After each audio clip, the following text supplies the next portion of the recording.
गिबियावनो बयखौबो आंनि चेनेलाव बरायनानै लाग्रोबाय। आसा खालामो बयबो मोजाङैनो दङ। दासिमनि मोननैसो खौरांफोरा जाबाय। बड'लेण्ड स्पर्ट्स मिट 0.2 आ मैयानिफ्राय क'क्राझारनि साइ स्टेडियामाव जागायबाय। बे हाबाफारिखौ BTRनि गाहाय खुंगिरि प्रमद बर' बिथाङा बाहागो लानानै बेखेवना होयो। BTCनि स्पर्ट्स एन्ड इयुथ वेलफेयार डिपार्टमेन्टनि बानजायनायाव फुटबल, काबादि, आर्चारि, भलिबलजों लोगोसे बर'फोरनि गुबुन गुबुन दोरोङारि गेलेनायफोरखौ लानानै सानथामनि हाबाफारि लानानै बड'लेण्ड स्पर्ट्स मिट 0.2 आ जागायो। मख'नो गोनांदि बड'लेण्ड स्पर्ट्स मिट 0.2 नि गुबुन गुबुन गेलेनायफोरजों लोगोसे देहायारि लोरबां सुबुंफोरनि थाखायबो गेलेनायनि सुबिदा खालामनाय जादों। बे हाबाफारिखौ मेहेरगोनां खालामनो ओनसोलनि गुबुन गुबुन हारि माहारिनि हारिमु हान्जाफोरखौ लानानै बड'लेण्ड कालचारेल एक्सचेन्ज प्रग्रामबो लानाय जादों। हाग्रामा महिलारी बिथाङा सरकाराव फैब्ला जौ जुवा आरो फुजा मेला जागोन, बेजोंनो बियो लाख लाख रां खामायगोन होननानै चिरांनि बामुनगाव गेलेग्रा फोथाराव खुंफुंनाय UPPL दोलोनि ग्रेन्ड जयनिं सेरेमनि हाबाफारियाव EM रन्जित बसुमतारी बिथाङा बाहागो लानानै हाग्रामा महिलारी बिथांनि सायाव गोख्रों बाथ्रा बुंदों। EM राकेश ब्रह्मआ राइजोफोरनो होनाय बोरमा मोसौफोरखौ गुमनोबो हाग्रामा महिलारीया समायनाय नंला। हाग्रामा महिलारीया जाम्बा मानसि, बेजों राजखान्थिनि बाथ्रा रायज्लायना मुलाम्फा गैया आरो हाग्रामाया गावनि जेसेबां धोन सम्फथि दङमोन बेखौ फानजोब्बाय होननानै बैफोर गोख्रों बाथ्राफोरखौ EM रन्जित बसुमतारी बिथाङा बुंदों।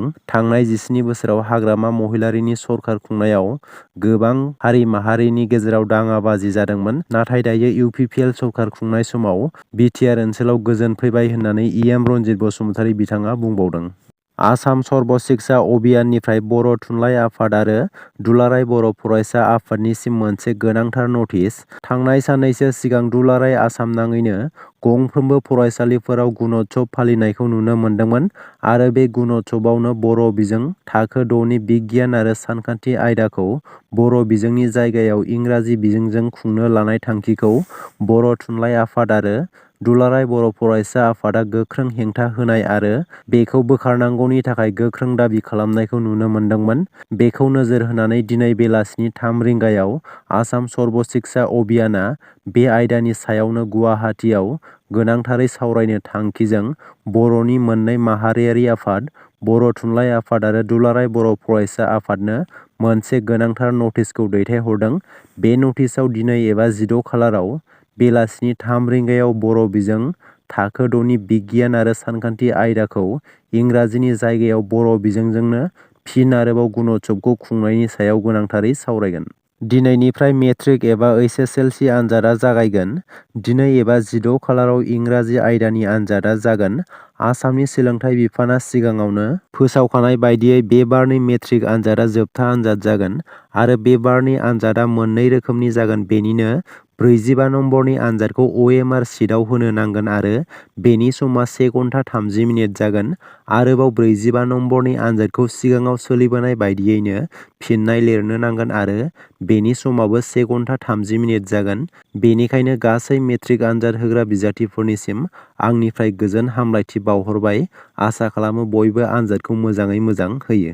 हटेल रिसर्ट बानायनो थांखि लादोंब्ला जोबोरैनो मिथिनो गोनां खौरां।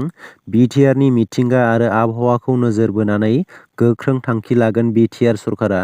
BTR सरकारा थाबैनो टुरिज्म पलिसिखौ खालामगोन आरो बेनि थाखाय रेजिस्ट्रेसननि राहाबो खालामना होगोन। बे गोनां बाथ्राखौ बुंदों प्रमद बर' बिथाङा। बेनि गेजेरजों रोखा मिथिनो हादोंदि बे बारनिफ्राय जेराव मेराव हटेल रिसर्ट बानायनो मोननाय नंला। बबेखानि हटेल रिसर्ट बानायनायनि सिगां BTR खुंथाय एबा बिफाननिफ्राय गनायथि लाग्रोनांगोन। थारैनो BTR हालामाव समायना दावबायथिलि जायगाफोराव जेरै मेरै हटेल रिसर्ट बानायनायफोरखौ नुनो मोन्दों। बेखौ नोजोर होनानै BTR सरकारा माखासे पलिसिफोरखौ लादों होननानै प्रमद बर' बिथाङा बुंदों।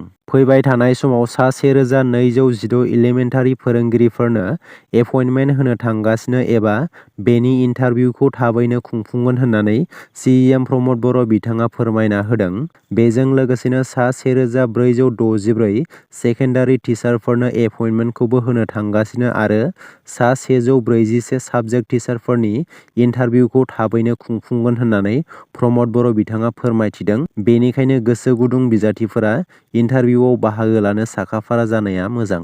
गसाइगावनि कसुगावआव अंगनबादि मावफारिया आरो लोगो मावफारियाफोरनि गोख्रों धरना आसाम नाङैनो अंगनबादि मावफारियाफोरा दान बान्था मोननांगौनि दाबिजों गसाइगाव महकुमानि सिङाव थानाय कसुगाव गथ'सा जौगाखां मावख'नि लांगोनायाव सरखारनि बेरेखा धरना खालामो। गनायथि बान्था नङा नाथाय दान बान्था नांगौ होननानै सरखारनि बेरेखा खुद्रिसारदों। गोबां अंगनबादि मावफारियाफोरा गावसोरनि दाबिफोरखौ गनायाब्ला थाद'नाय गैयै सोमावसारगोन होननानै आइजोफोरा सरखारखौ हुमखि होदों। दिनै भारत बन्द फोसावदों 200निबो बांसिन आबादारिफोरनि आफादफोरा। दिनै मा बन्द आरो खुला थागोन मिथिनानै ला। गोदान दिल्लीयाव आबादारिफोरनि सोमावसारनाया गिख्रंथाव महर लादों। थिग बेबादिनो दिनै फुंनि 6 रिंगानिफ्राय बेलासिनि 4 रिंगासिम 10 घन्टानि बन्द फोसावदों। दिनै बन्दनि सानाव गोनांथि जानाय आरो दिनैनिफ्राय जागायनाय मेट्रिक आनजादाल' बन्द जानाय नङा होननानै मिथिनो मोन्दों। आबादारिफोरनि सोमावसारनायखौ पुलिस मावफारियाफोरा गोख्रोङै होबथानायनि राहा लादोंब्लाबो थेवब्लाबो आबादारिफोरनि गोख्रों सोमावसारनायखौ होबथानो हायाखै। आबादारिफोरा गावसोरनि दाबिखौ लानानै सरखारनि हेंथायै गोख्रोङै सोमावसारदों। थिग बेबादिनो दिनै एबा 16 खालाराव फुंनि 6 रिंगानिफ्राय बेलासिनि 4 रिंगासिम गोख्रों बन्द फोसावदों। दासिमनि मोननैसो गोनां खौरांफोरा बेनोमोन। गोजोन्थों।